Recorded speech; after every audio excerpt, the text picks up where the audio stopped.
And now, it's that time of the week once again. Welcome to the Departure Lounge podcast with your host, Tom Whittle, your ticket to the home of aviation podcast.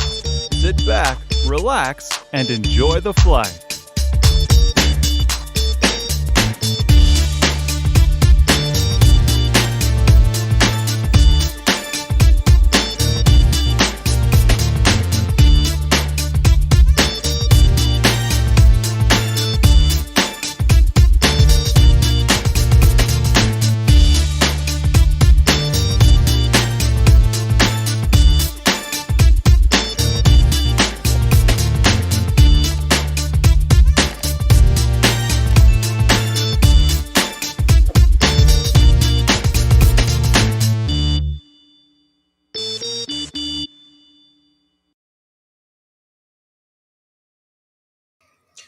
Good evening, boys and girls. Welcome to episode number 77 of the Departure Lounge live podcast, whatever you want to call it. I hope you are doing well this evening on a very grim Sunday evening, especially down here in the southwest of England.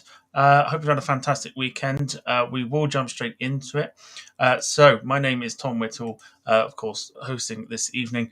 And joining me this evening, back on the show for the first time in a long time, it is Ian Hartley. Oh, hello.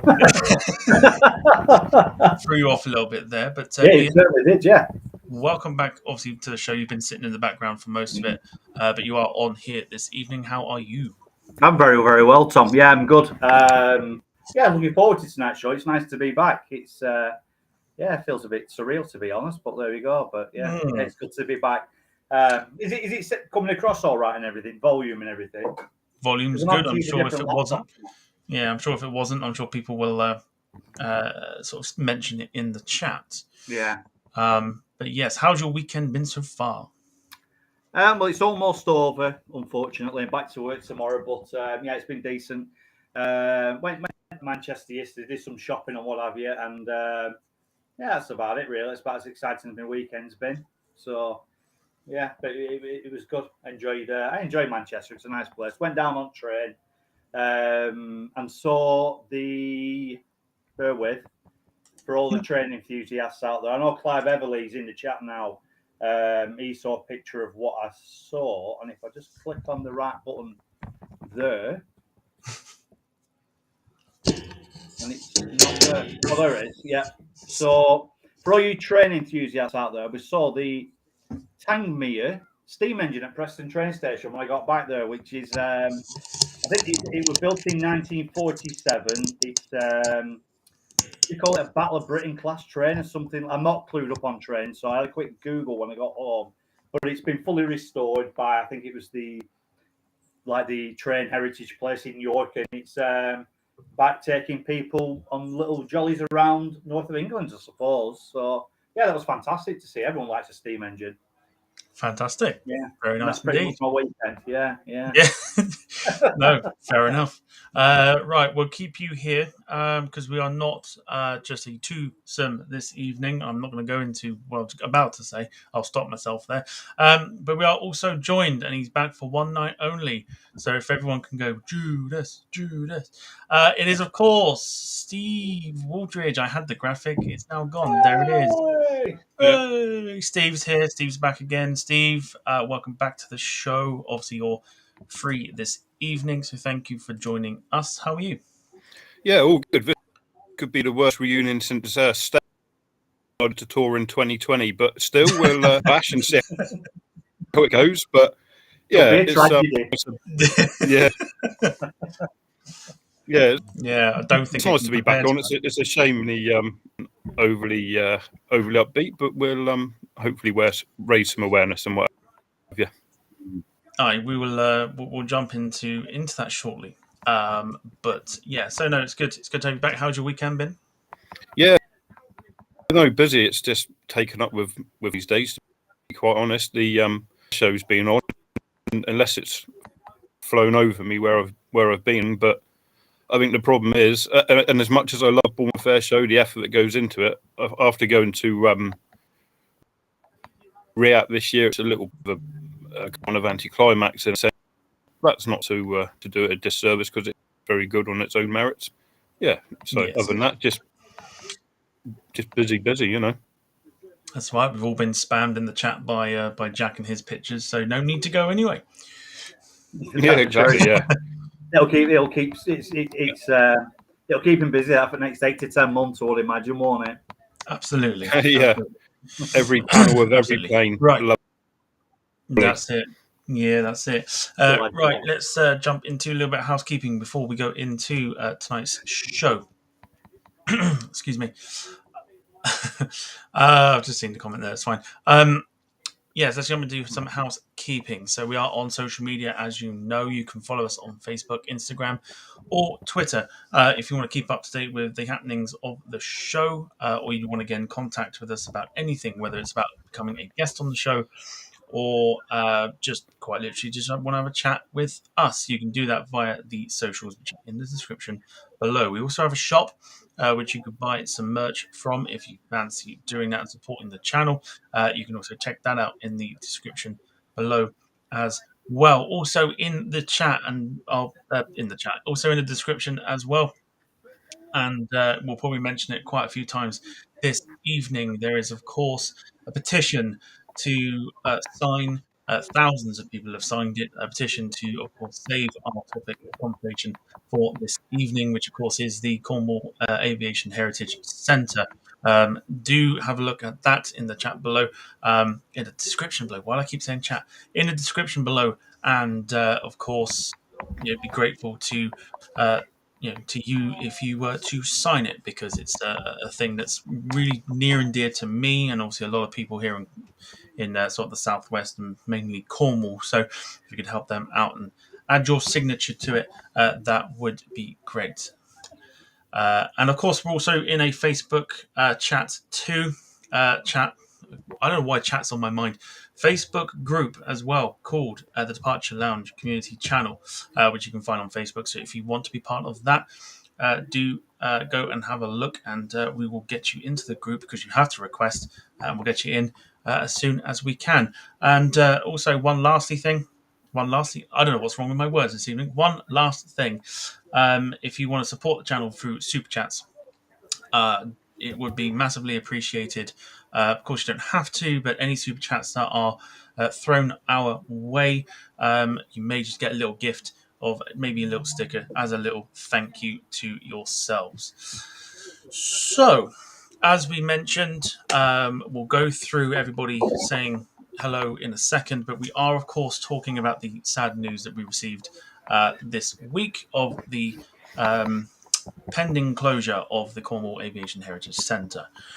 Now, for anybody that's been, I've been many, many times. It is a wonderful place to go and learn about different aircraft of different eras, and see some really unique planes that you probably wouldn't see in most other places. And really sad. And obviously, like I said, the petition has gone out, and I think I signed it when it was about 500 people had done it. I don't quite know what the number is now, but I'm fairly convinced it's in the tens of thousands. So yeah, obviously for me, very sad. Steve, I mean, either of you two, have you been to the museum? No, I can't. I can't say a thing. No, I'll be honest. I mean, I've only been down to Cornwall for a holiday. I mean, I went a couple of years ago for a holiday, but it was never on the itinerary, unfortunately. So, yeah, and that's really the only time I've ever been down there. I have looked on the website, and obviously, Tom, I know you've been a few times, and it was a few years ago. You did some footage there, didn't you? I remember you rightly being sat in the cockpit of a Harrier or a Tornado. Got the picture like this. Yeah, I've got the picture. One, yeah, I remember that. Yeah, that was fantastic. But it's an absolutely fantastic museum. It really, really is. Yeah, there was, in fact, Jack has very kindly 15,534 signatures. So anybody that hasn't signed it, please do raise that number, because it would mean a lot, not just to me, but to the people and the volunteers who work at the centre, as well as we try to fight the cause. So Just a quick hello to Andrew Long, who says, really appreciate you raising the profile on this, chaps. Well, it's 100% our pleasure to do so, because it's, like I said, it's a cause that is very near and dear to me because of the way that they've treated me over the years, with being able to see things that not many people would, having opportunities to do various different things with them as well. So it's only right to kind of go out and fight the cause with them. So fantastic. Yeah. It's got to be done, and we'll fight for as long as we humanly can to I, reverse. I think one good point that Serena's just made there, that it's a great place to take the kids, and it's nurtured their interest. Now, I don't think. I mean, I know our kids are quite young, but I think it's not just a place where you go if you're an aviation enthusiast. But I know they've got a good education centre, and I've been reading about it. But I think when so many people talk about STEM and things like that these days, bringing like particularly girls and even young boys as well into just engineering in general, and I think that's an absolutely fantastic place to start, rather than, I mean, I know places like Birmingham University, for instance, and even like Cosford, and joining the RAF will get you into engineering and stuff like that. But that's when you're at an age where you're starting work and things like that. But so to be able to go to an education centre like what the Cornish Heritage Museum's got, and to actually something to trigger the interest into, number one, into aviation, which is good, but also into engineering and things like that. I think it's a cracking place to start, because there aren't a lot of museums what do that. I know we've got a couple up here. I mean, the one at Manchester, I wanted to go to it yesterday, but it's closed down now, unfortunately. Pretty much for the same reason what the Cornish one's closing down for. But they never had any education centres like that what got you into engineering. So I think it's a fantastic place to start, and I think it's a massive, massive loss, not just to the tourism side of it, but actually to the kids and the actual people who actually live in Cornwall. What people tend to forget about, it's not just a tourist attraction. It's it's a central part of school trips, for instance, and learning about engineering and triggering your interest. So yeah, it is a huge, huge loss in more ways than one. Steve, what are your thoughts?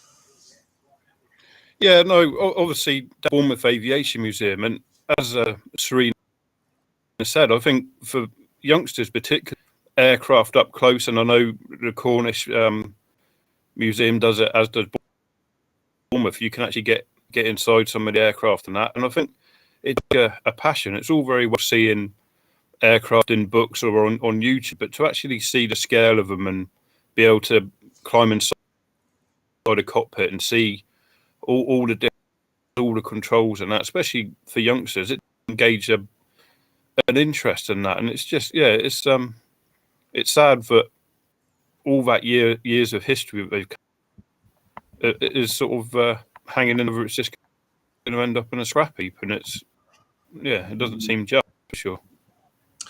Yeah, it is a huge shame, really, because it not only provides young people with, like I say, a way of being educated, not just about aviation, but maybe having guided tours, which I think is massively important, to be able to kind of talk about not just this is a such and such plane, this is what it did. It's the engineering side of it as well. And everyone knows that the aviation industry as a whole already is suffering with job losses and everything else. And obviously the struggle to kind of,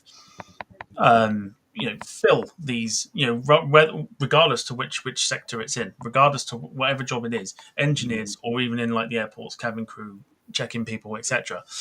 So these opportunities that the museum give to you are very rare, that you don't see many museums do. They don't really take you around exhibits. They don't give you that real sort of personal, intimate kind of look around the plane. Most museums, you can't get close to many planes because of protecting them and things like that. This allows you to sit in them. The Cornwall Aviation Heritage Centre allow anybody, people from like my age to young ones to people of the elderly sort of generation, to go and sit in these historic planes, that you may never have thought you'd have a chance to. And even then, like the last time I went, of course, was with Serena and the kids, and to be able to kind of sit there and then look at the faces of people just beaming, just massively beaming over the fact that they get to sit in this massive plane, to them massive plane. It's astonishing. And as Andrew Long's just put in there as well, and this was a point that was raised to me earlier, it says that they have a good relationship with Truro College, and students come on both engineering and tourism courses, loads of schools, and also cadet groups. For people that know, they've got an old Kinetic BAC 111, but they've just kitted that out as a classroom. It's all about teaching the young ones. What more do you need, especially down here in the southwest, where things are already limited as they are, to be able to go, take a class of children that want to learn how to be an engineer about whatever. It could be literally about whatever, and take them and go and sit inside an old airliner and learn about what it used to be like, and all the components and everything else like that. To me, what do you need as motivation to go and sit in one of these planes and go, this is what I want to do? And from such a young age, that's going to stick with you. So it's almost like that's now being taken away, and I can't work out how that's a good thing. It's never a good thing, is it? Taking Right. anything away. Definitely not. Sorry, Steve, what were you going to say then? Yeah, no, Tom's absolutely spot on. Like, there might even be college trips or that, and there might be students who haven't even considered history, but these aviation museum country and that they offer an opportunity for that spark to sort of be ignited within. Kind of go, this is what I really fancy. But even away from the education and that, obviously Cornwall and holidays and that, you get a windy day, a little bit of a drizzly day and that, and it's an attraction, and it's of interest that it provides not only the locals but also holiday makers with go and sort of learn a little bit of aviation. So yeah, it's just yeah, it's very kind of short-sighted in a sense, that's for sure. I'm going to just very quickly jump in and say thank you to Clive Everly, with a wonderful £5 super chat. Thank you very much. Massively appreciated. Thank you. It's a strange one because, like you say, regardless to the weather, and again, I had this conversation earlier, regardless to the weather, there's not many, most people that will come down to Newquay for holidays or even come down somewhere near the southwest in a sort of reachable distance to the centre. Not everybody wants to go to the beach. Not everybody wants to go and sit on the beach. Not everybody wants to go and sit in restaurants or go and sit in all these fancy places and stuff. Some people just maybe want to come down and see what it's like down here in the southwest and learn about essentially, and the clues in the name, the heritage of these aircraft and stuff. And the people that I feel really bad for is the volunteers. Massively feel bad for the volunteers because these people go out of their way. They're not paid. They go out their way to educate young people, people like myself, and again, still the elderly generation who may not be clued up about things. There are people that go to this centre who don't even like aviation, but it's the fact that they've got planes near them, and you think, quite like the idea of that, and then they'll go and have a look and they'll come out and you see the reviews and stuff. It's all positive. Yeah, it's no, all you're positive. And as I mentioned in the chat that I had, and we I won't mention who, but we had a conversation, and the thing that was mentioned was that every single positive review that gets mentioned, not one of them doesn't involve the word volunteers. Yeah, they're you're always right. in there because they're very educational. Yeah, I had a little look through a few reviews earlier on, and that's always staff enthusiastic, knowledge, like couldn't do enough to make people stay better, and that, and that's probably the greatest endorsement that everyone there, to be honest, but everyone who visits it is seemingly going away exceedingly happy with the of having gone there. But, Absolutely. I think having volunteers there as well is more of it's a passion, isn't it? You're not doing it for the money because there's no money involved. I mean, people might have a really, really well-paid job and they go there. They don't necessarily like it, but they get paid well for doing it, so they do it. But when you look at a volunteer, not just at the Aviation Museum, but I think a volunteer in anywhere, they're doing it for the passion of what they've got in that product. And for that to be taken from under you, I think it's not just a massive loss for the volunteers, but like we keep saying, it's a massive loss for the history of Cornwall as well. I think because you think of Cornwall and you watch, I don't know, whatever holiday programs on TV, you watch YouTube videos, look on TripAdvisor or whatever, and you think of jagged cliffs and you think of pirates and you think of nice beaches, and nobody ever talks about the heritage of the, well, not necessarily the aviation, but the military side to the southwest of England, because it's massive and it still is that. You've still got Cold Rose down there, haven't you? Mm-hmm. And obviously going even further towards where Steve lives and things like that. So you've still got this massive sort of military sort of presence in that area as well. And saying, I could never pronounce it, St. Morgan. St. Morgan, that's right. Yeah, St. Morgan. I usually call it something different, don't I?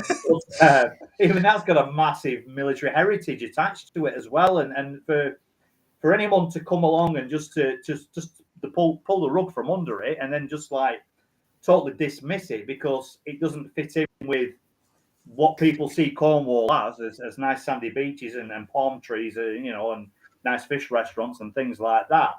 It's a massive, massive loss to the history of Cornwall. It really is, to the southwest of England. I think another big difference is go to work. If our current said you're not required, we could probably go and get a job fairly quickly without too much effort. But a lot of these, absolutely, particularly at Bournemouth, I can only speak for Bournemouth Museum, but a lot of them are elderly, like men, gentlemen, ladies, etc. And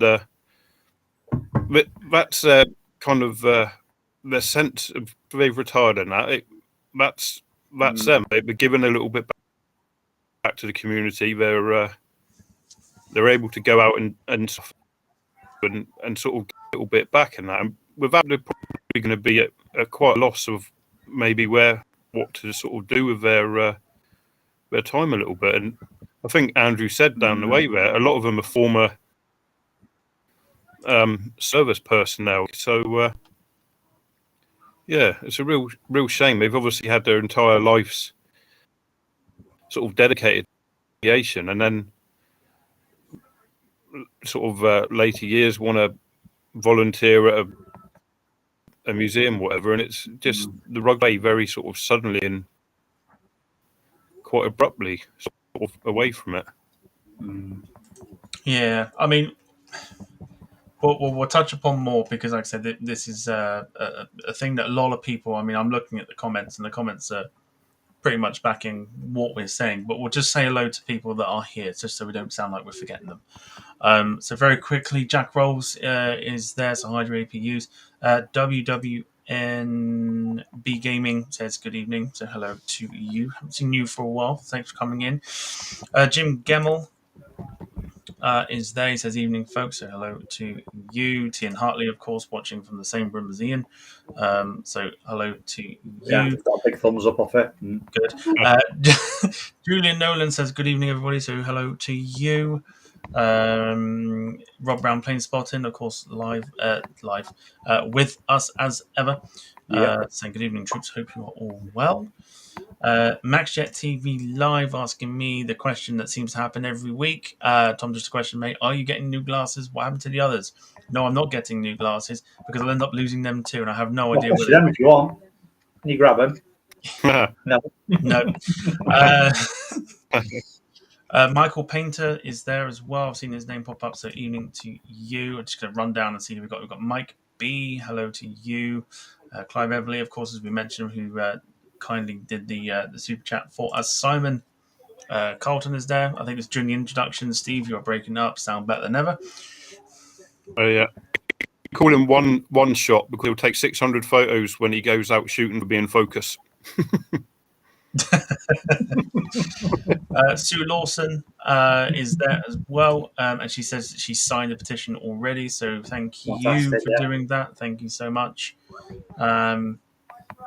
In fact, I'll tell you what. I know Jack is listening. Jack, if you can keep an eye on the petition and give me numbers throughout the evening, that'd be great. Just so we can keep up to date with that. Of course, Transatlantic Alison. She says hi, and of course she says, "Steve, you're back only for one night." Yeah, one briefly. night. Briefly, it's a brief jaunt back into the world of podcasting. Lewis Gaylord says, "Good evening, all." So hello to you. There's a new name there. And let's have a look and see who else has joined us. Of course, Andrew Long, hello to you. And that's that. So, yeah, a few things of, like, again, we're going off of, like, putting people, like, smiles on people's faces. Transatlantic Alison says, the gleam in a young person's eyes when they go and get to sit in an aircraft, something magical about it when you see a passion ignite more.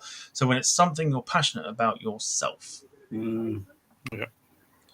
Which is very true, and I think Jim Gemmell responded with not just the young one's eyes. Trust me, it goes with anybody. Like if you've got that passion for aviation, like it's gonna ignite even further if you get an opportunity. Like I did some live streaming for another streaming company, not going to mention, a while ago, of doing a tour of the place. This is like 2018, I think it was, as Ian said earlier. Yeah. And they hadn't. I don't think they had allowed to sit in the Harrier yet. But I got the opportunity to sit in the Harrier. Yeah. I think at that point as well, Tom, it had only been open 3 years because it only opened in 2015, didn't it? 2015, yeah, 2015. Yeah. And just like got to sit in the Harrier with the helmet on and everything. And I was like, I don't care how old I am at this point because this is fantastic. This is an opportunity that you're not going to get anywhere else. Absolutely. And imagine a young kid, sitting there, and you've got all the films and Top Gun and everything else. But if young people or anyone is a fan of like Top Gun or anything else like that, and then gets the opportunity to go and sit in a fighter jet and have their passion reignited because of it, and then actually learn something at the same time. Mm. Yeah, it's not something you get in every museum, like I said. But I mean, I've been to Cosford Museum a few times. The one in Manchester, they're local to me. We've got the Polish Heritage Museum of the Blackpool Airport. I've not had a chance to visit yet, but you never get that opportunity. You never get the opportunity to go inside an airport. Well, you might be able to go inside it, but you never get the opportunity to even to sit in a cockpit like you would in Cornwall. You can sit in the cockpit, like you say, put the helmet on. But you've also got a volunteer stood next to you, and you can ask him questions, and he'll tell you history and things like that. Where you go into other museums and you just left, to your own free will, sort of thing, where you can wander around. But unless you want to read things, which not everybody does, you're just looking at things. And but to have one of these volunteers stood with you while you're sat in the cockpit of a Tornado or a Harrier, and he's explaining things to you, and like Transatlantic Alison was saying, it just sparks this interest, what's inside you, and reignites any passion you've got. And I was also going to say, I keep looking across the room and building a Gulf War GO1 Tornado, and I absolutely love building model planes. And while I'm sat building them, I'm thinking about these planes as well and things like that. But to actually go to somewhere like Cornwall, and if you can volunteer, and if you could volunteer, to actually build a real one and restore a real one, it's got to be the pinnacle of every model maker's modelling career, hasn't it? It's doing something like that.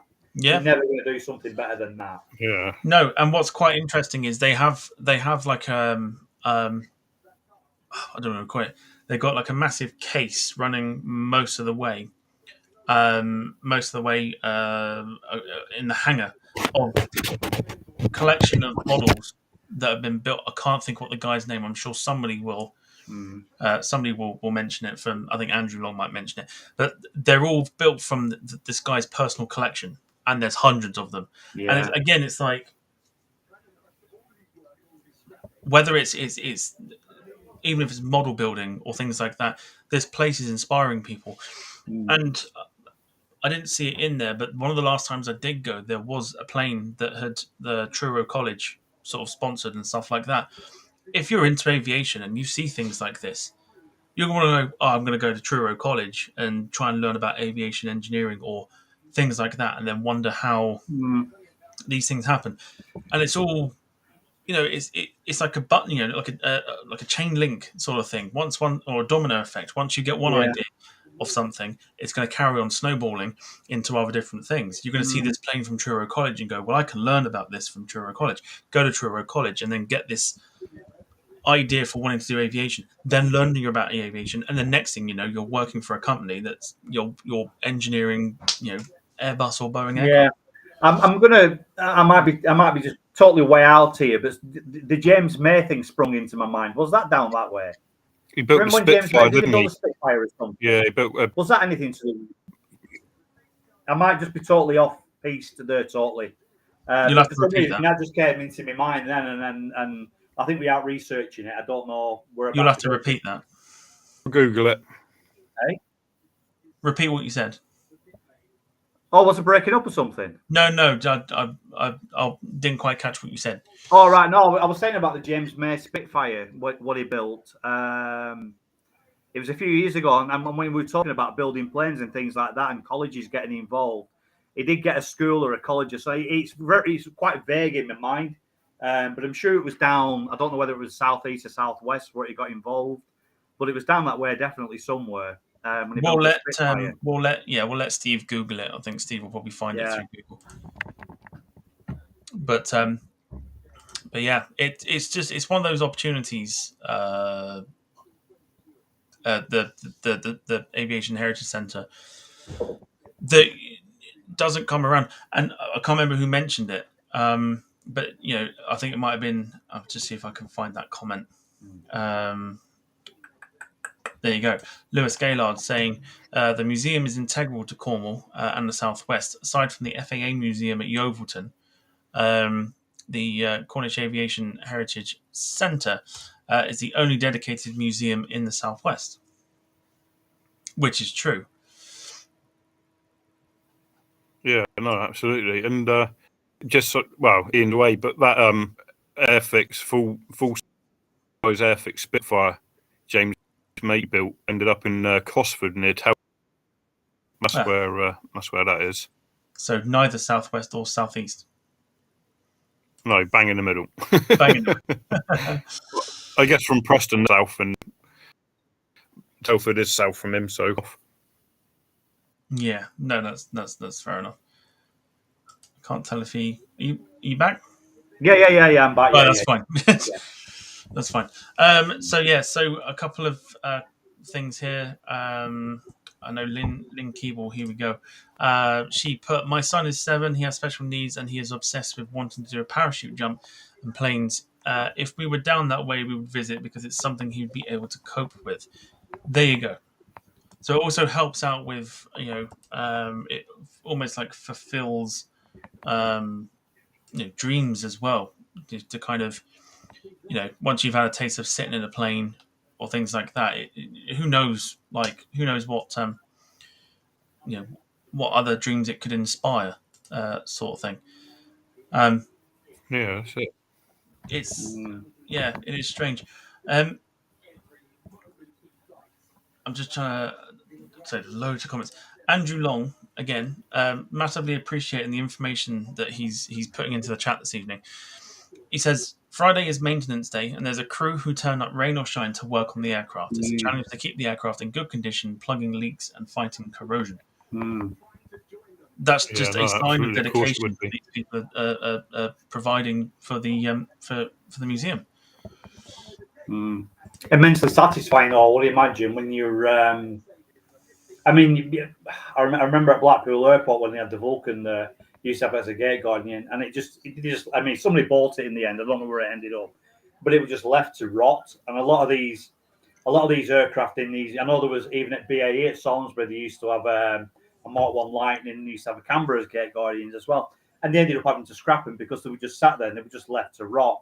And places like the Heritage Museum, and even places like Cosford as well, where Cosford, they're all indoors anyway, pretty much. But to have a dedicated volunteer group come down to look, lovingly look after these aircraft is absolutely fantastic. And you go back to the passion for these aircraft, what these people have got, and having it snatched from underneath them, it's heartbreaking for them. It really, really is. And we need people like that, and we need museums like that.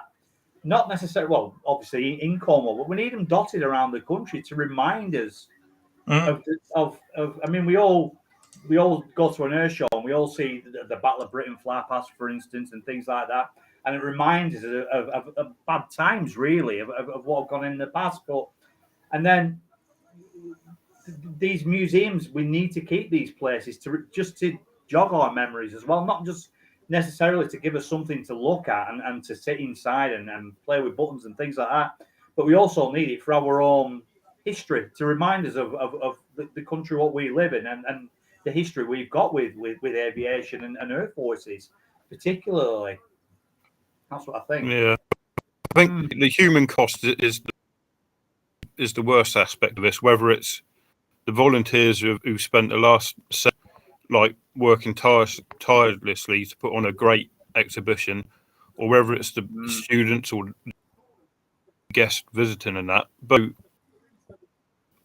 if it were to go, they're going to be actually writing off all the aircraft that are there. If they can't find homes for it, all that history is just going to be turned into baked bean tins as well.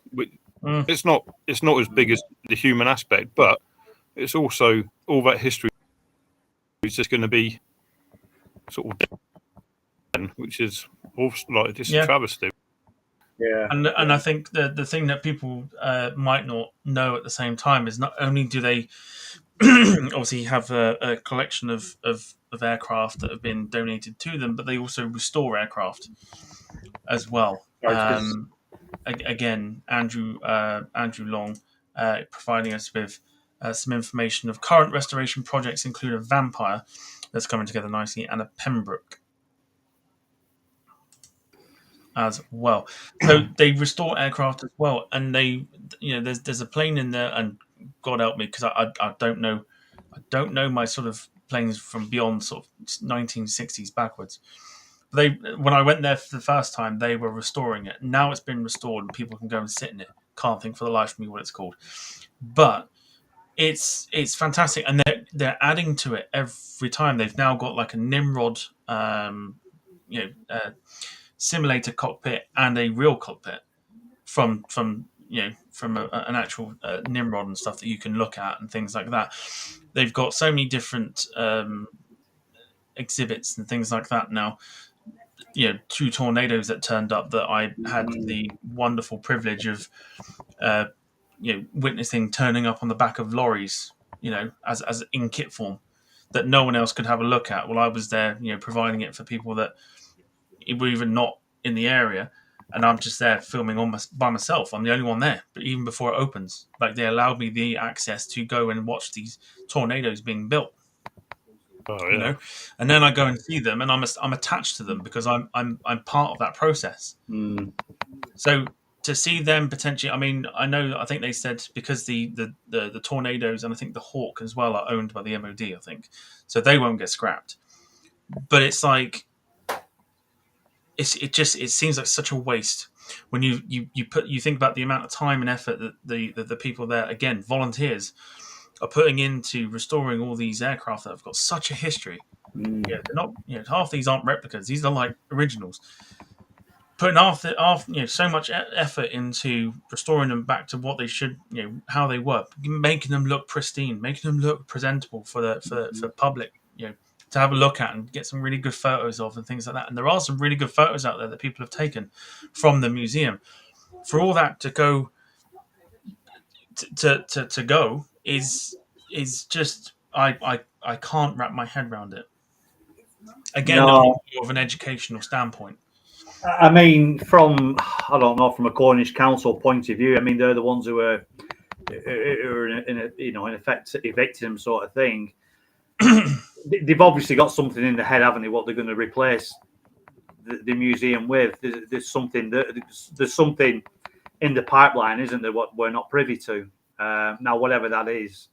To be fair, it's none of our business. It's about educating people about the museum, but I can't think of anything they would want to put there and to remove that, or even if they were to close the museum. I mean, it's in an ideal situation, an ideal spot.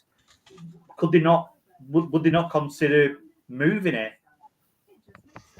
Well, there have been different things mentioned regards to relocation and stuff, but Yeah, it's one of those things that is out of public hands sort of thing. absolutely. Yeah, it's Yeah, down but, to them. We mentioned, or we had a quick mention about the tornadoes and stuff. Andrew Long again, and I'm just about to jump onto this, which was worth mentioning the relationship with the RAF. JARTS, which is the RAF unit that are sent to air crashes to recover the wreckage. They use the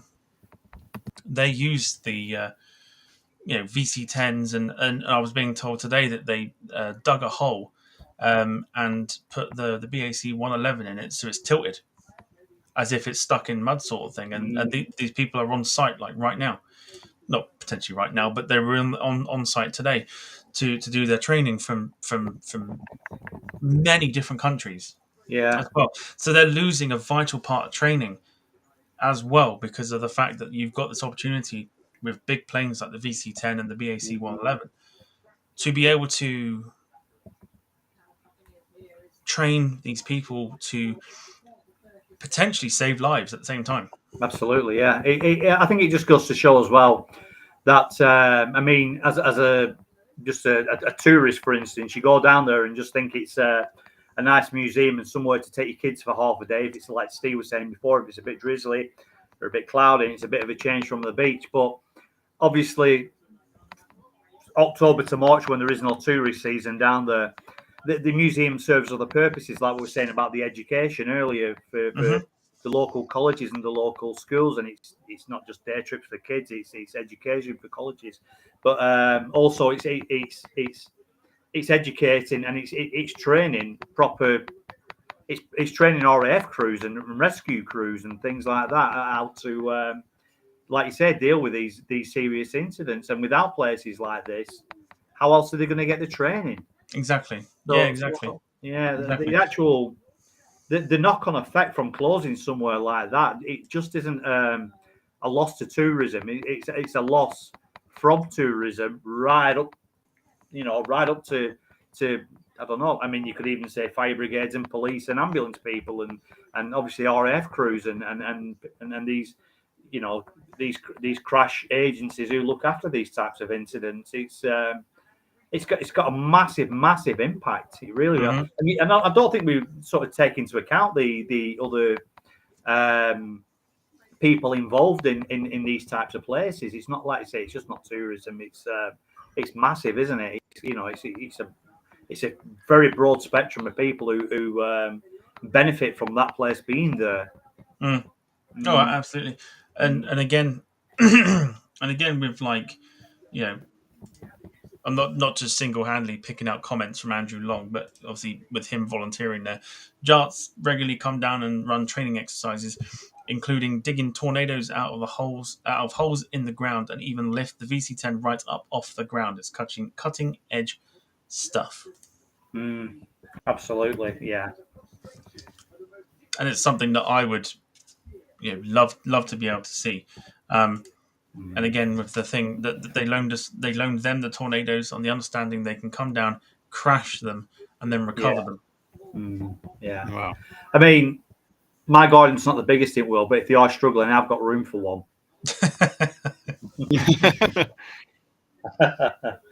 Rob Brown could probably had a similar. Yeah, go on, Steve. I could probably lend him the West Lawn for the other one. Check you out. Yeah. Rob Brown Plain Spotting says had a similar thing up here with the Scottish Air Show. Organisers had a spat with council and funding was pulled. There may be plans for a return. I think you have to keep the campaigning and pressure on. Which essentially, if Jack could be so great, be grateful to have an update with the petition numbers, that'd be great. That's why so many people, and regardless to where you are in the country, if you've been to the place, you know for sure that this is a massive loss. And at the same time, let's not think of it as just an aviation center. It's also a massive part, again, with the whole tourism side of it, of the economy of Cornwall. Absolutely, yeah. So I mean, what sort of number? I was just going to ask you then, what sort of numbers go through the doors there? Well, roughly about 20,000 a year in terms of people numbers. And that does a lot. And even if it's a chink in the armor sort of thing, that is still still a big number. For some days they're having like 400 people visit a day, which for a relatively, no, I want to say small. It's not small at all, but it's not like it's indoors. It's not a massive thing like Yeovilton and things like that. But 400 people is a massive amount of people to go and visit this place. Absolutely, it really, really is. I think. I mean, I think part of the sad part of it is people don't think of Cornwall and think of aviation museums, unfortunately, and I think that's sort of.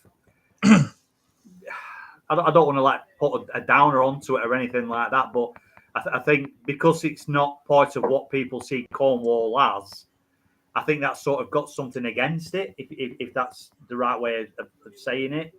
It's just not. It's just not a part of tourism what you associate with Cornwall, is it? Which is a massive shame. Yeah.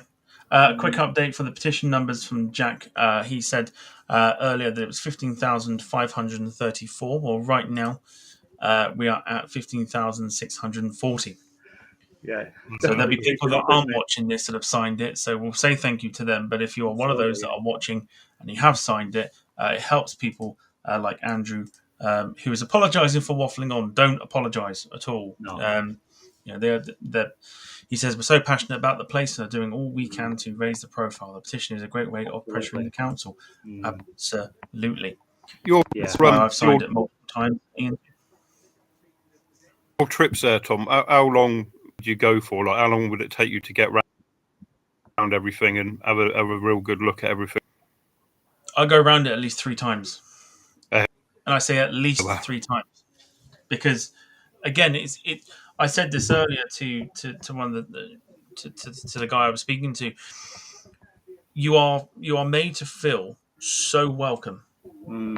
It's not one of those things where you go and like a typical museum where you don't really interact with anybody. You're just there walking around and you're not really finding out much other than reading a little board sort of thing.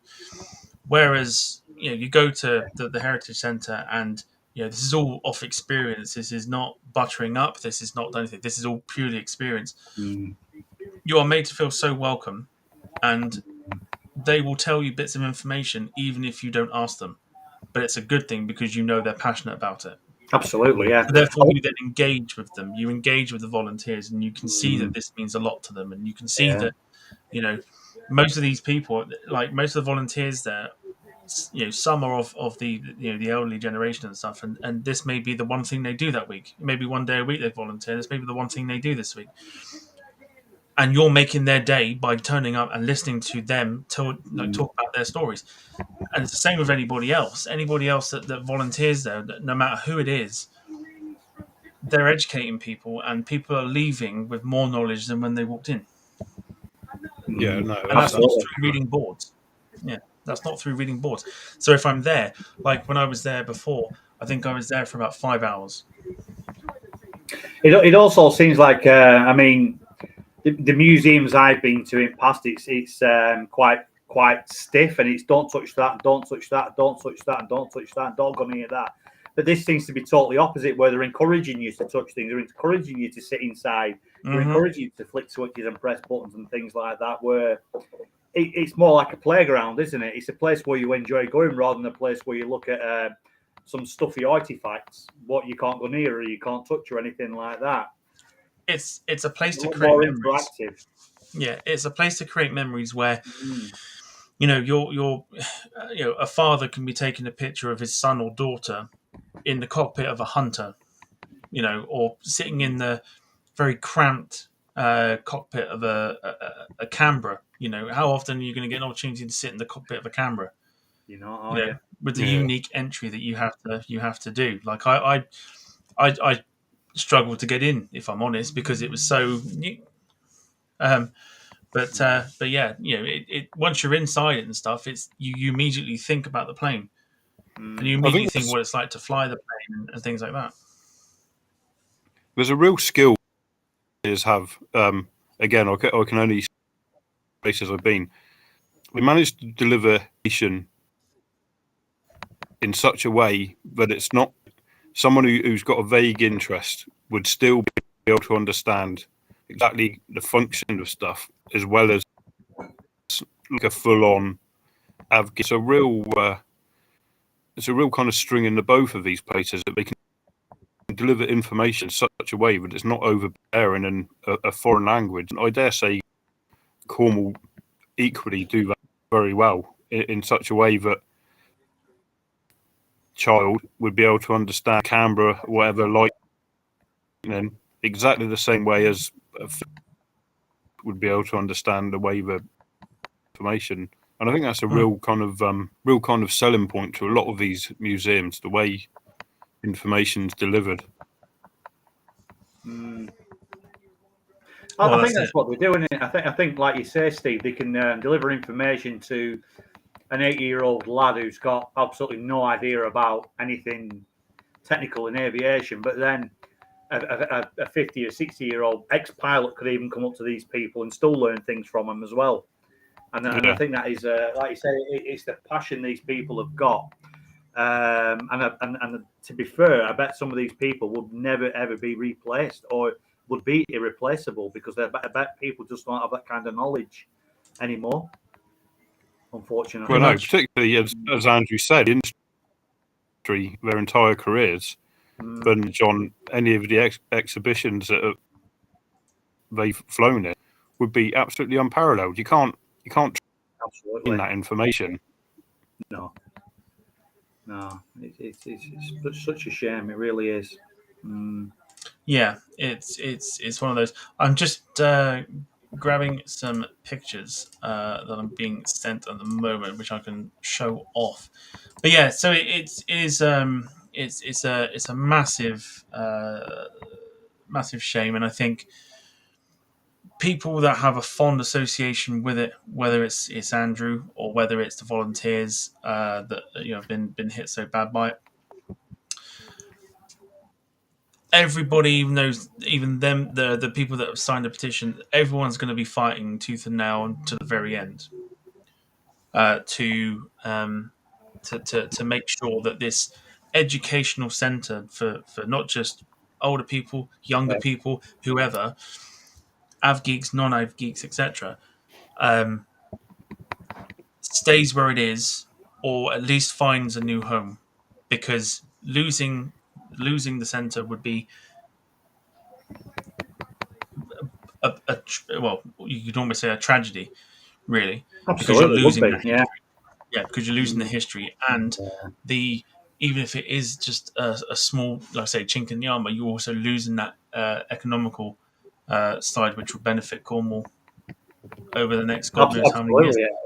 And we all know how much councils and places are struggling, aren't they? And everyone's struggling, aren't they? And I don't think Cornish Council is going to be any different, to be quite fair. And like you said, I mean, even to move it would still be a massive tragedy, because I'm just looking at a picture now on my iPad, and it's in the right place. It really, really is.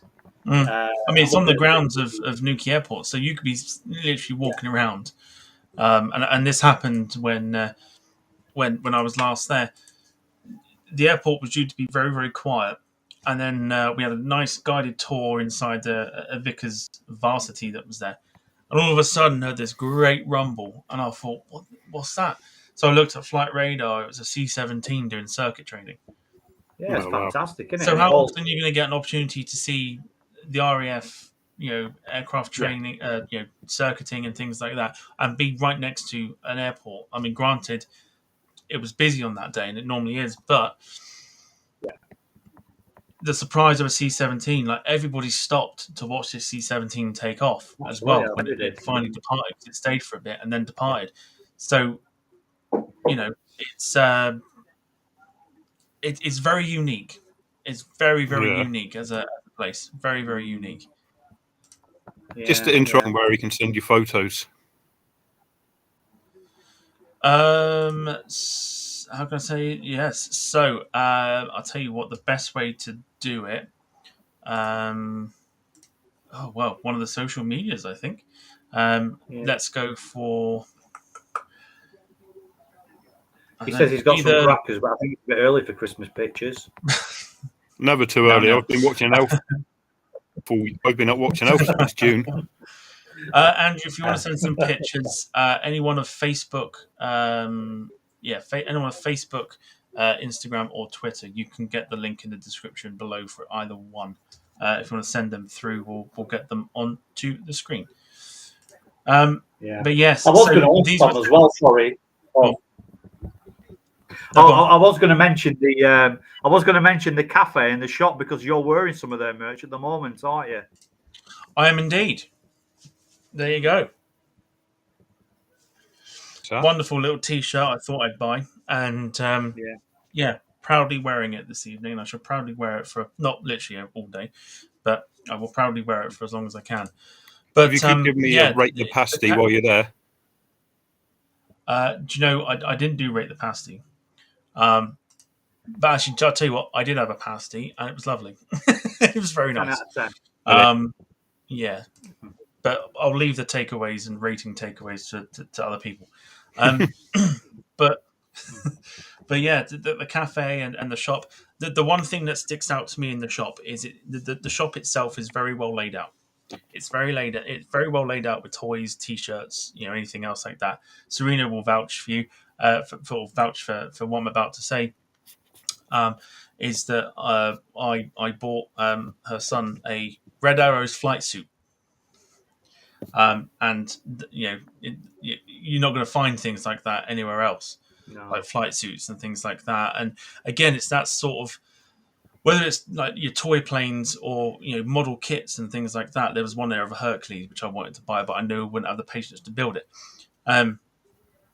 Or t-shirts, and anything else. It just inspires a new generation to kind of get involved, and it's even inside shop. One of the first time, I think the first time I actually went there, there's a woman there.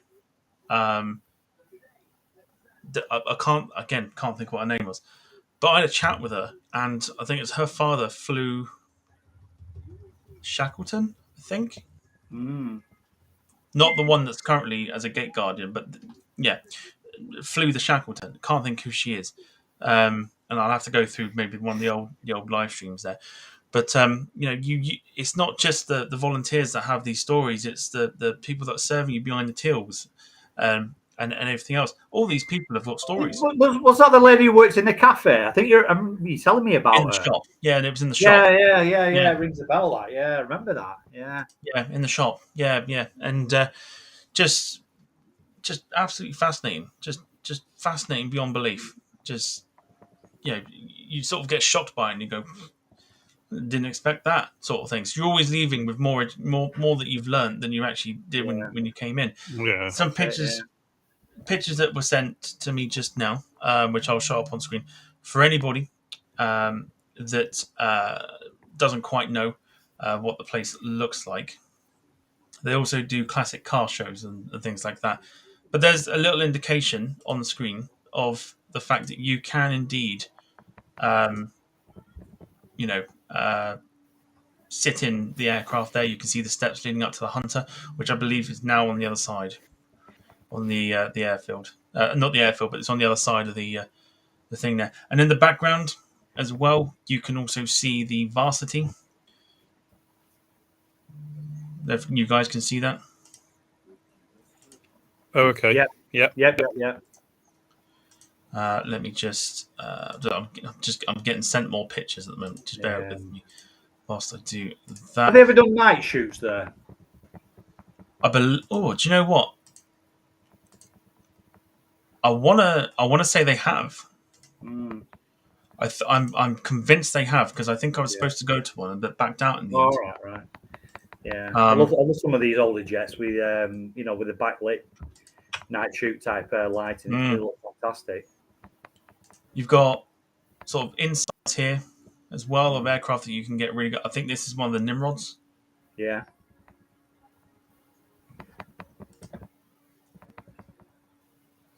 There you go. So that one there, I think, is the simulator, whereas the one in front is the real one. Yeah. And that's the simulator of flying a Hawker Hunter around the coast of Cornwall. Oh, that's cool. Amazing.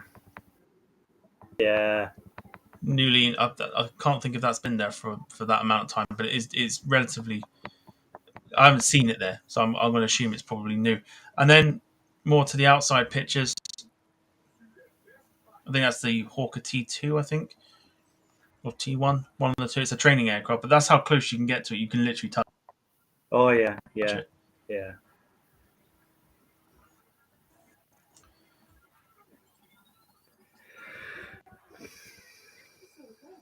Yeah, it's awesome, isn't it? That's a belting picture. I love that sky. Bear with me. Yeah, bear with me.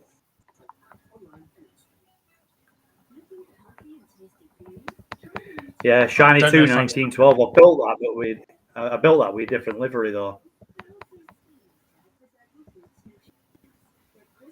I'm getting a little bit of lag on my end, but hopefully that's fine.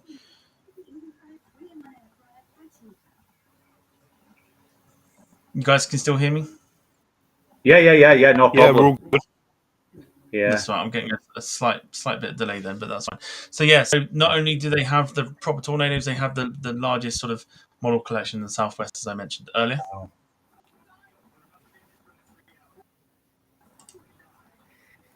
And of course, a real monster of an airplane as well. The English Electric Lightning. Yeah, it might suit my old Lightning, that's for sure. Yeah. And also they do classic car club visits as well, of course, in front of the Shackleton there. Yeah, I'm never going to be convinced that a BMW Mini is a classic car, but the plane behind is fantastic. Yeah. No, but either way, it's still car clubs and things like that. Yeah. And on a sunny Cornish day, what more could you ask for? Absolutely, yeah. It looks amazing. What's that plane behind them then? That's the Shackleton. Is it? Yeah. That's the Gate Guardian, I believe. Oh, okay, right. I call it the Airfix kit, because it literally is in bits, just waiting to be put back together. But I don't think it ever would be. No, that's a massive shame, isn't it? Because there's a Shackleton in I'm sure it's in Cosford. I know it's a massive plane, but it doesn't look. I don't know. It just didn't remind me of it, to be quite honest. So, yeah. It's also chucking it down outside, so if I disappear, it's because I've got a power cut.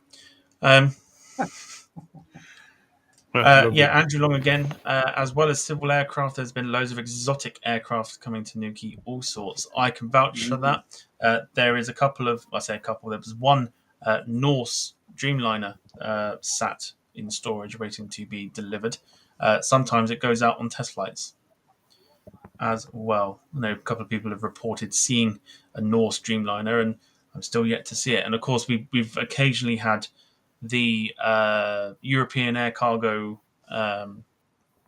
A340s as well, doing their training from sort of Newquay, Cardiff, or Newquay, Shannon, one of the two there. In answer to your question earlier, Ian Andrew also then says that Threshold have done several night shoots. Yeah. I bet they're amazing. I do like a night shoot. BHX Spotter says, I remember going here a few years back. Such an amazing place. got the opportunity to walk around the tanker aircraft they have there and see the VC-10 as well.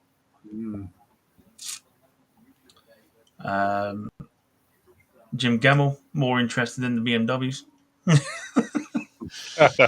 Yeah.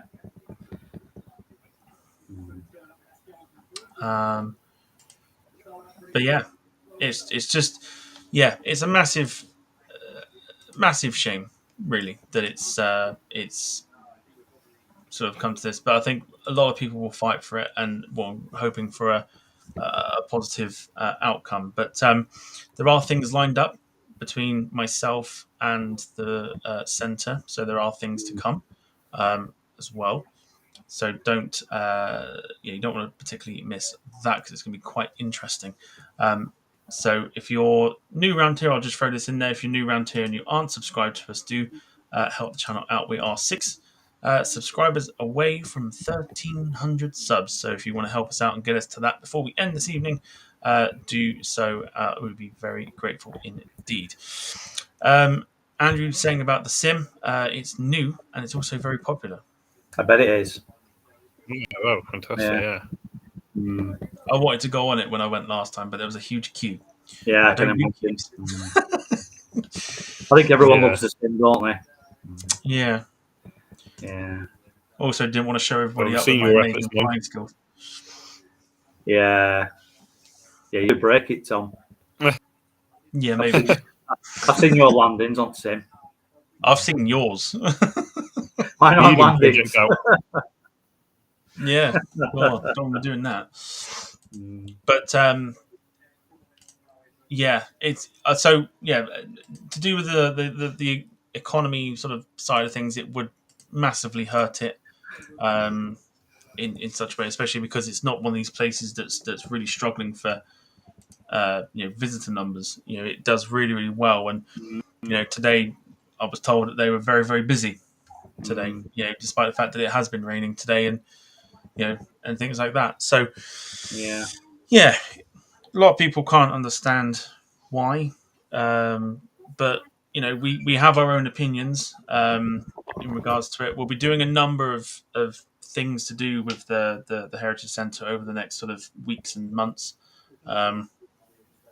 which will hopefully help as well. So if you haven't signed the petition yet, please do so. Of course, as I mentioned about getting us to 1,300 subs, someone unfollows. So thank you very much for that. We're now 7 away from 1,300. Not 6, because somebody has decided to unsubscribe. Wonderful. Yeah. Right. Let's see here to go through some of the comments. I was going to mention about BHX Spotter. Are there any of the Thomas Cook aircraft still at Newquay? I know the Cook's Club one was there, weren't it? When you look on Google Earth, you can still see the Cook's Club plane, but that's being converted at the moment, isn't it? To I don't think there is. No. I know there was one in particular that was still around for a while. I think the registration was Golf Charlie Hotel Tango Zulu, which was still in the blue. The blue Thomas Cook livery. I think you and I would have seen that, Ian, on one of our visits to Manchester. And that had been there for a while, engineless, and I think that's now been completely scrapped. That's a shame.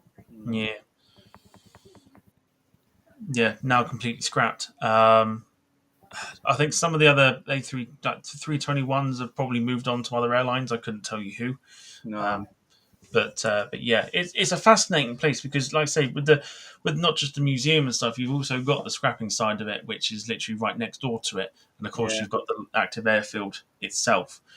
So there's plenty to be able to see and plenty to kind of get your teeth into, sort of thing. Absolutely, and if you're lucky enough, you'll be able to see bits of scrapped aircraft around anyway. There's a scrapped 320. I think I'm certain it's a 320. I may be wrong. Up by the Vickers Varsity. And it's still got some of the titles there. So I'm trying to work out who it is. There's an S in there somewhere, but I can't think who it is. So I can't identify it, but I'm sure somebody might be able to kind of inform me as to what that is. Andrew Long with some information again. The shack isn't owned by the museum, but it's lodging on the edge of the museum. That would be another casualty if we were forced to close. Yeah, it's a massive shame because where would all these airframes go? Where would they go? Yeah. They wouldn't be able to go anywhere because the cost of transporting them, especially a VC-10, and I got the information I got given was it would take about a month to dismantle, and a month to put back together if they were to relocate. Yeah. So ideally, apart from the Tornadoes and the Hawk that's there, the rest would all be turned into Coke cans, I think. Which I hope doesn't happen. I don't particularly want that to happen because, like I said, it's a waste of everyone's time if that's the case. So, yeah, we'll be putting the pressure on for sure and making sure that it doesn't happen. Clive Everly, who is leaving us now, thank you very much for that super chat as well. He says, "Sorry guys, I've been summoned by the boss. Thank you for hosting this evening. Thank you for hosting this evening. Take care and see you next week. Bye." Thank you very much, Clive. Thank you. MaxJet TV Live asking, are there still European Air Cargo A340s at Newquay right now? No, there is not. I don't actually know where half of them are nowadays. I think they're all sitting in Bournemouth. Well, there's like 8 or 9 of them at Bournemouth at the moment, possibly even more. Well, you guys have got extra ones now as well, haven't you? You guys have got extra ones from Iberia. The Iberia showed up. The Iberia ones there, yeah. But yeah, we're just gathering dust. Yes, interesting. Hopefully, like I said, there will be many episodes to come in the next sort of few months or so in regards to this topic, as and when we know a little bit more as to what's happening. Like I said, I'll be doing bits and bobs with the centre as well to raise the profile a little bit more of the potential closure of the centre as well, and try and make sure that it doesn't happen. But we're going to leave politics and stuff well alone out of this because that's not for the show. Let's just hope that the updates are positive ones there. That's all we're asking, is that they're positive ones. And I know I keep banging on about it, but if you haven't signed the petition, please do so. It helps us out and also helps out the volunteers who have a love for their work unlike any other. And we don't want that taken away from them. So if you haven't signed the petition, or you already have, and you've got multiple email addresses, do go and yeah, you can share the petition on your Facebook pages and on your Instagrams and Twitters and all kinds of things now, can't you? Yeah, Cornwall does not want to lose part of its heritage. So yeah, do sign away if you can. Jack, if you can provide us with another update, that'd be great. But yeah, so we'll wrap the show up as well. We don't want to sort of drag out bits and bobs, and repeat ourselves. We'll wait and see what happens over the coming weeks and months as well as this fight goes on. So we'll start to wrap this evening up, and I think wrapping it up will be quite quick because I think, at least for me, I know who my shout-outs are for. So part of the show where we do some shout-outs, if you've got any shout-outs in the chat, do get them in. Again, still not too late to support the channel with some super chats. Jack rolls 15,687. The numbers are creeping up. We'd like to get that to at least 20,000 if we can. I'm sure it'll get there. A few more times afterwards, after the show, I'll be signing a few more times. And a little plea from Andrew Long. If you live in Cornwall, please lobby the council to tell them what you think of the decision. And of course, the petition. The local MP is not being particularly helpful, unfortunately. So a little plea there, if you haven't done already. Do sign the petition. So part of the show, as we mentioned just now, we'll do some shout-outs. If you've got any shout-outs, get them in the chat. You can still support the channel right now by doing some super chats if you wish. Like I said, it's completely voluntary. You don't have to if you don't want to, but it's massively appreciated if you do. Steve, over to you for some quick fire shout-outs. For giving us wonderful insights tonight, and the Cornish heritage on there. Like, we wish you the best, and we hope it obviously works out for you. Everyone who's joined us in the chat, Tom, Ian, as always, and myself, the bona fide legend. It was all going so well. Oh, it was going so well. No, that's fine. That's all right. All right, Ian, over to you for some shout-outs. Just a massive shout out to you, Tom, and for you, Steve, for joining me on tonight's podcast. A massive shout out, to Andrew Long. He's been feeding his information all evening, which is invaluable, really. And a massive shout out to everyone who's involved with the museum down in Cornwall, and fingers crossed that you do get the positive outcome what we're all fighting for, to be quite honest. And everybody else who's been in chat as well tonight and support to the cause. So massive shout out to everyone. Nice one. A few people saying their goodbyes. Mac Check TV Live, right, I better leave. Thanks, Steve, Ian, Tom, and Ian, and Steve. Apparently there's 5 of us tonight. Great to see you back once again, but no more Ken Card. That's not strictly true. Ken was watching the Man United match this afternoon, so it probably wasn't wise for him to come on. But yes, Rob Brown Plane Spotting says, nice one as always, Tom. Big shout out to Ian and Steve for a guest appearance, aka Stadler and Waldorf. I don't get that. So do you too? Or? I've been called some things, but Jesus. Stadler and Waldorf. Yeah, I don't get that, so I don't. No, it's over my head. Oh, you need to. Yeah, no, it's Muppet Show. You don't remember Muppet Show? Oh, is it? There were two people sat in the stalls, weren't there? Oh yes, of course. The two grumpy old men. I do get it. Yeah, no, I do get it now. Oh, fantastic. Yeah, nice one.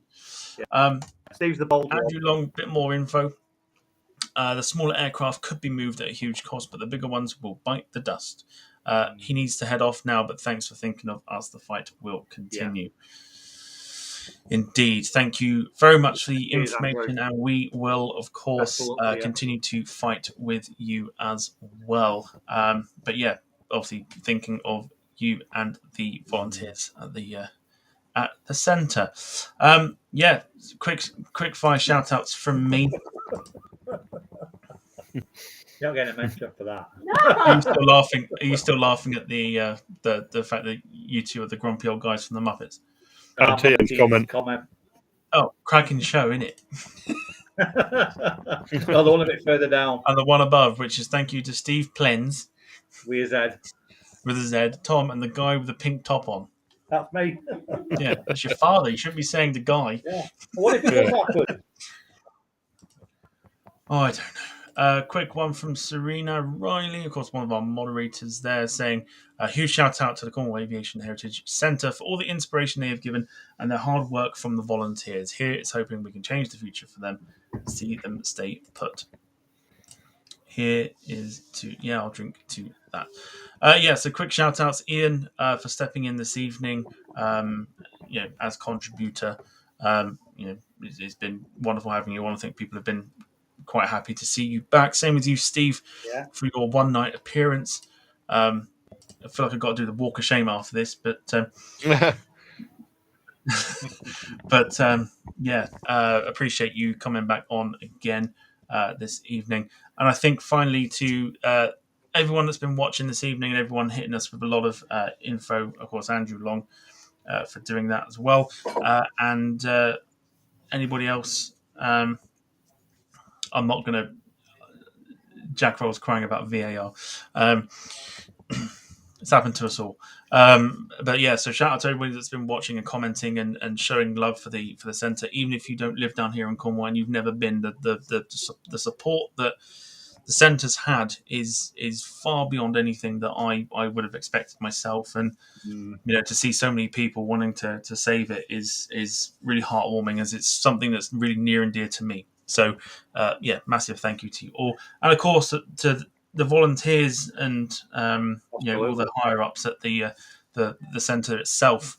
Yeah. We are all thinking of you, and we will continue this fight until we get a positive outcome. No matter what it takes, we will do what we can. So we're thinking of you, and keep keep the faith, trust the process, and we'll get there, I'm sure. Yeah. Right. Next week, no idea. I haven't thought that far ahead yet, but we'll find something to entertain the people with. If you've subscribed to us this evening, thank you very much. We are now 4 people away from 1,300, so that's massively appreciated for those who have. And of course, anyone that's left a like as well, thank you as well for doing so. But yes, we will be back next week. Well, at least I will be. Ian may be back in the background, and Steve may be very busy doing football things. We will see you next week. So all that's left to do is to say our goodbyes and sign that petition. Steve, if you want to, no, not Steve, because we're going to wait for that. Ian, if you'd like to say goodbye to those still watching. Yeah, thanks to everyone. Thanks to Tariq. I'll start again. Thanks to everyone. I'll tell you what. Come on, man. Everyone. Thank Rewind you it. to everybody watching tonight. Thank you to everybody watching tonight. Thanks to Serena and thanks to Jack. Well, thanks to Serena for being modding tonight. I don't know what Jack's been doing. Actually, I'll tell you what. You reminded me. Don't go anywhere. Trying to avoid that. Yeah, Sausage asked me to do some showing of some pictures. So there's 1. There's 2. Yeah, cheers. Yeah, thanks for that, Jack. We'll do it properly. Bournemouth Air Show this week. This weekend, Jack caught the B-52 fly past. He knew that Ian would like this one. I'm getting that one printed and framed, believe it or not. And the one he forgot to put a watermark on, but really nice as well, coming into land at Bournemouth. Yeah. Good. Yeah, fantastic pictures. They really are. Good work indeed. All right, now let's say goodbye. Ian, yes, say goodbye to the people. Yeah, thanks everybody tonight for watching. Good luck to the Cornish Museum. Fingers crossed everything goes according to plan and you don't close down. And I will guarantee next time I'm down there, I will pop my head through the door and say hello to everybody. So yeah, good night. Bye. All right, Steve, for one night only in the Steve way possible, I'd like to say goodbye. Yeah, that's it. I have to remember my teacher. Yeah. Right. Cheerio, my lovelies. Stay sexy. And until next time, make sure you sign that petition. All right. Have a good week. Look after you, and I'll hopefully see you soon. Love it. Wonderful. All that's left for me to say is anybody that has signed a petition, it means a great deal to myself and the centre as well. Keep signing it. Keep getting the pressure on out there to them. My camera's gone all. There we go. Keep putting the pressure on. That's all we can ask.